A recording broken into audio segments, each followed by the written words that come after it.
राम राम।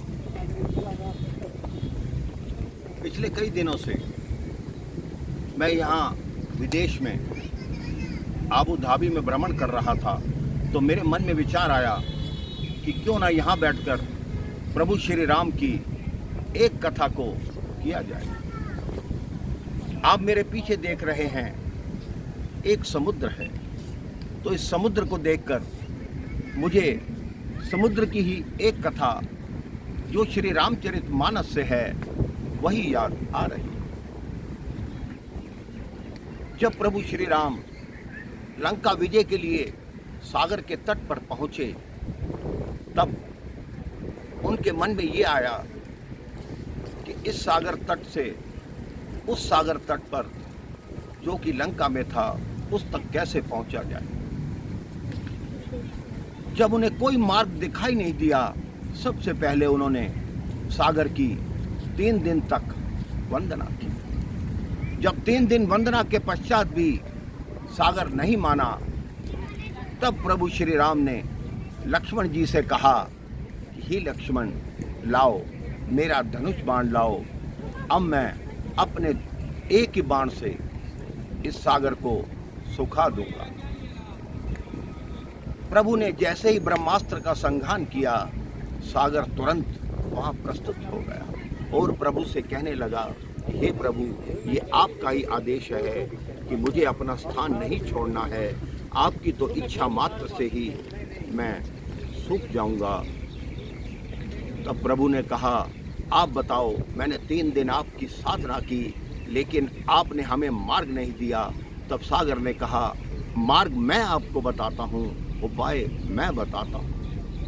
आप ऐसा कीजिए, आपकी सेना में नल नील नाम के 2 वानर हैं, जो किसी भी वस्तु को मेरे ऊपर फेंकेंगे, चाहे वो पत्थर हो चाहे वो वृक्ष हो, वो तैरता जाएगा।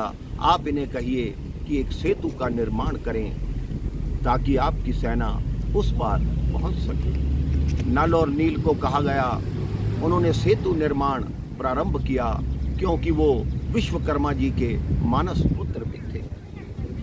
कहते हैं मेरे भाई बहन, जो समझदार व्यक्ति होता है वो सबसे अधिक प्रश्न पूछता है।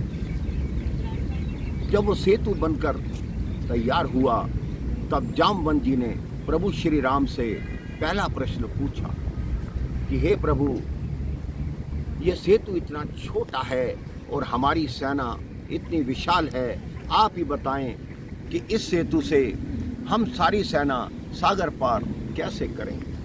प्रभु ने कहा, जामवंत जी, आप किसी प्रकार की कोई चिंता मत कीजिए, मुझे इस सेतु पर चलने तो दीजिए।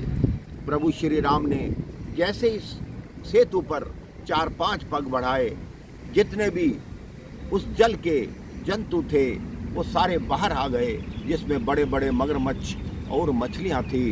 प्रभु ने कहा, अब हमारी सेना इनके ऊपर सवार होकर उस पार जाएगी। जामवंत जी ने कहा, प्रभु, ये दूसरा प्रश्न था जामवंत जी का। जामवंत जी ने कहा, प्रभु आप बताएं, एक जल चंचल, दूसरा जल चर चंचल और तीसरा हमारे वानर चंचल। अगर उन्होंने जरा भी चंचलता दिखाई तो हमारी पूरी सेना जल में डूब जाएगी और हम उस पार नहीं पहुंच पाएंगे। प्रभु श्री राम ने कहा, जब तक मैं बाहर खड़ा रहूंगा, कोई भी जलचर अंदर नहीं जाएगा, भीतर नहीं जाएगा। प्रभु श्री राम पूरी सेना को उन जलचरों पे सवार करके चलने लगे और साथ में वो जलचर भी चलने लगे। इस तरह सेना उस पार पहुंच गई। तब जामवंत जी ने प्रभु से तीसरा प्रश्न किया कि हे प्रभु, अगर आपको मालूम था कि जलचरों पर ही सेना पार हो जाएगी, तो फिर ये सेतु बनाने की क्या आवश्यकता थी।